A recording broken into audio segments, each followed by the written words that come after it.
If you talk about your goals more than you take action on them, this might be for you. You might be sabotaging your own success without even realizing it. Most people believe that talking about their dreams and desires creates accountability. But it turns out that vocalizing your goals and talking about them, talking about your dreams, your desires, actually makes you less likely to achieve them. And so why is that?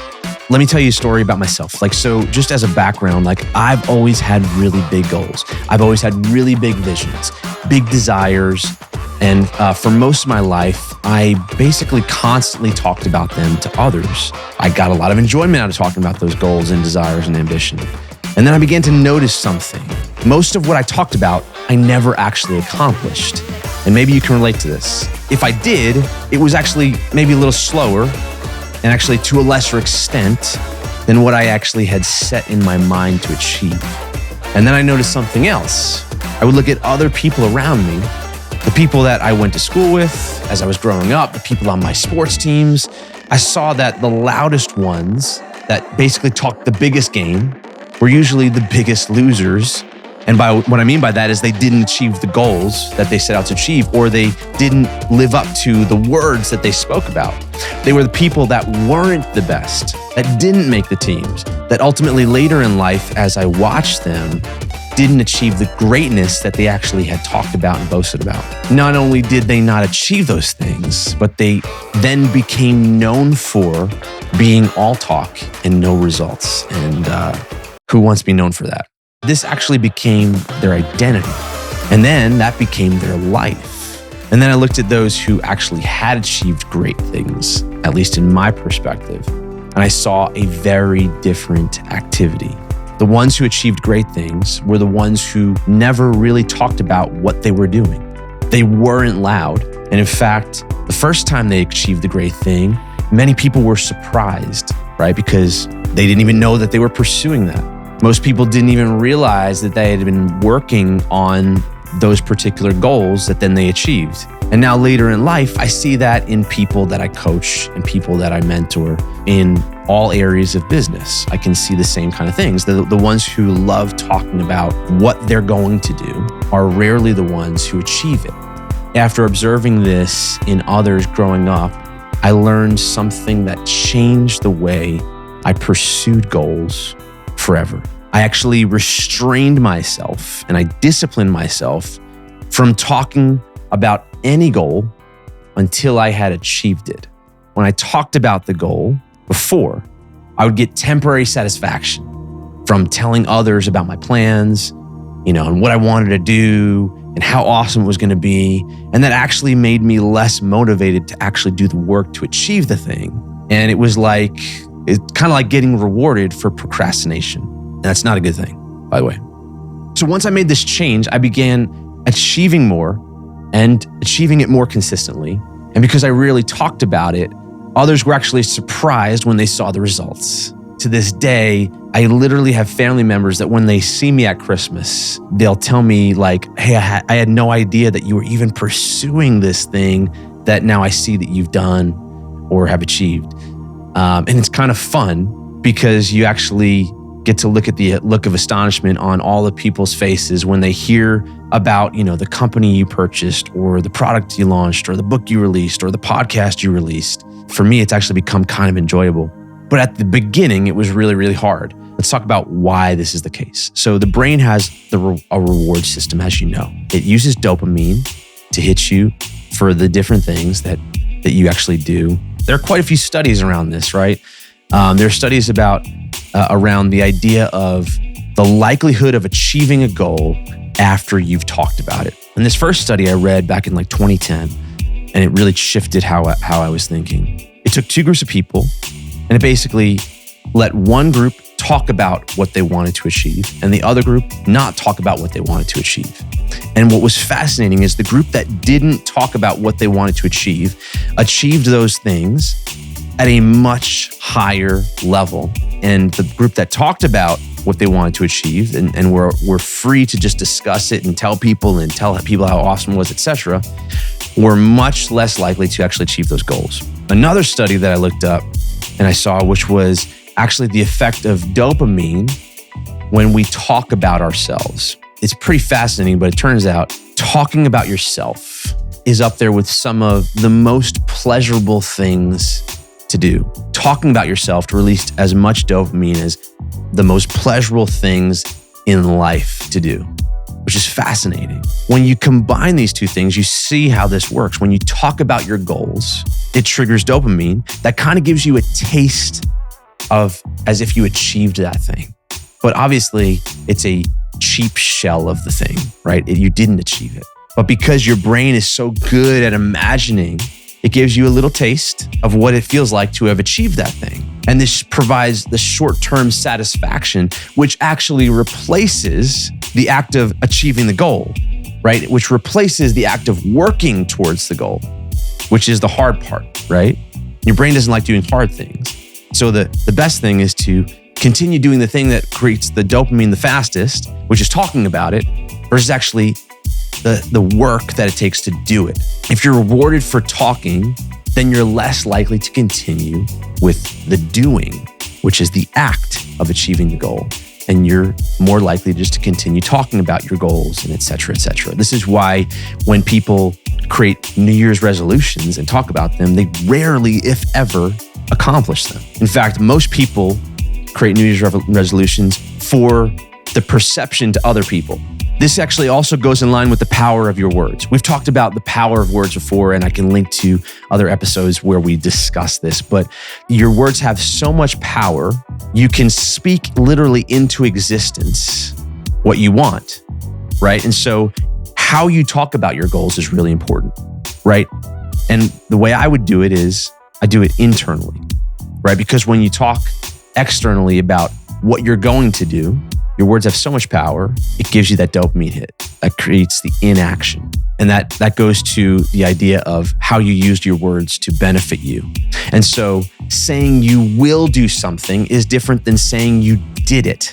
Those words, that vocabulary is basically a cheap knockoff of actually doing it. Instead, you might want to say done, right? Instead of will do, it's done.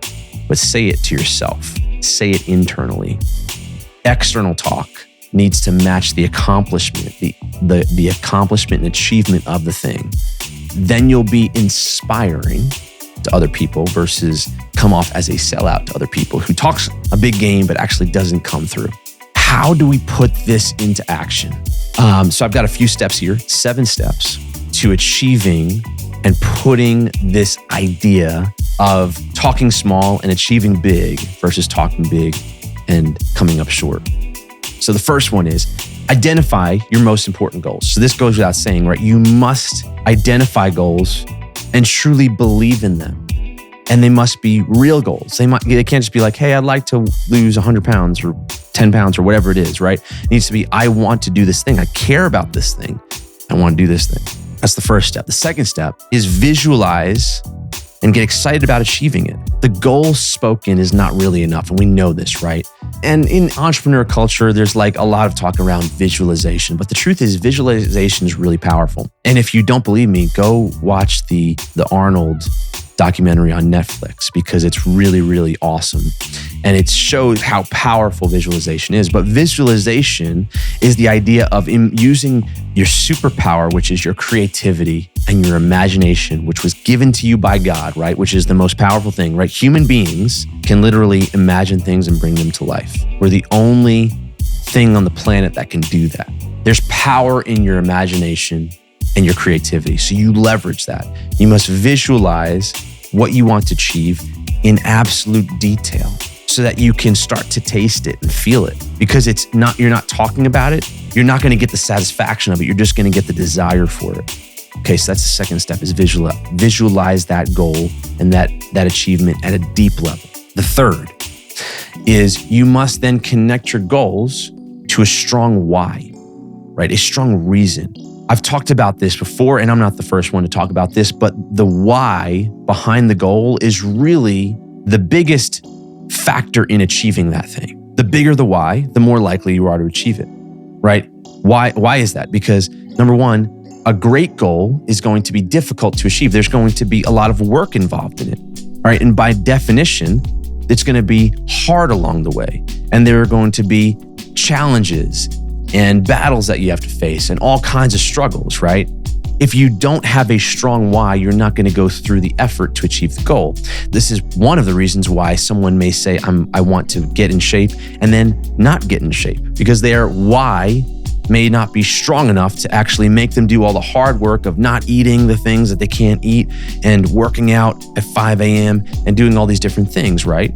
Your why is actually what pushes you through to actually achieve the goal. And so you must define a strong reason why. Money is not a really good why. Being rich is important, but the reason behind it is what's important. The thing is actually just surface level, right? And so finding a strong why, that's number 3. Number 4, remind yourself of your goals constantly, right? And I'll say daily. And again, this may be a cliche thing in the entrepreneur space, but just consider this for a second. It's cliche because it works. You have to keep that goal front of mind and in focus all the time, because it's going to be the litmus test that tells you what you should and shouldn't be doing.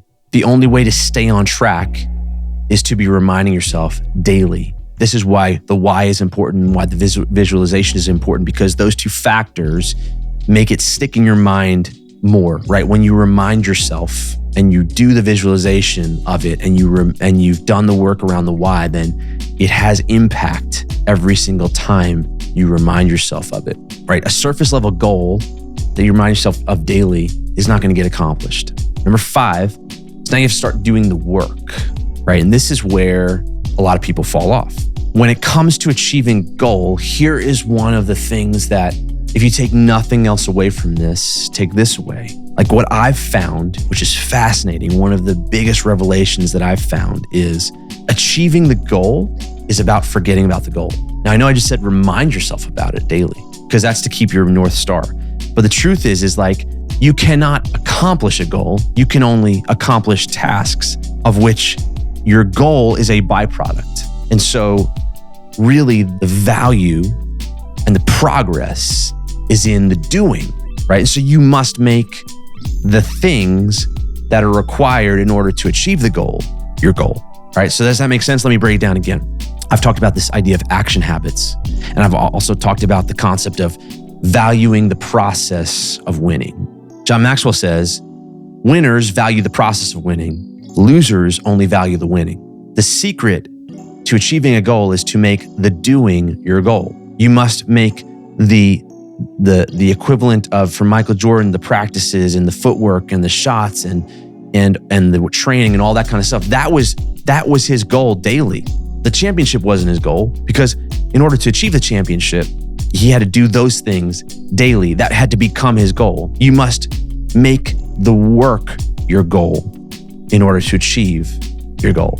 There's this thing called action habits. You can go look at that episode, but it's this idea of habits that you instill in your life that you can take blind action on, which produce which when they compound without any mental effort as a byproduct produce the results that you want in your life. So the doing of the work is important.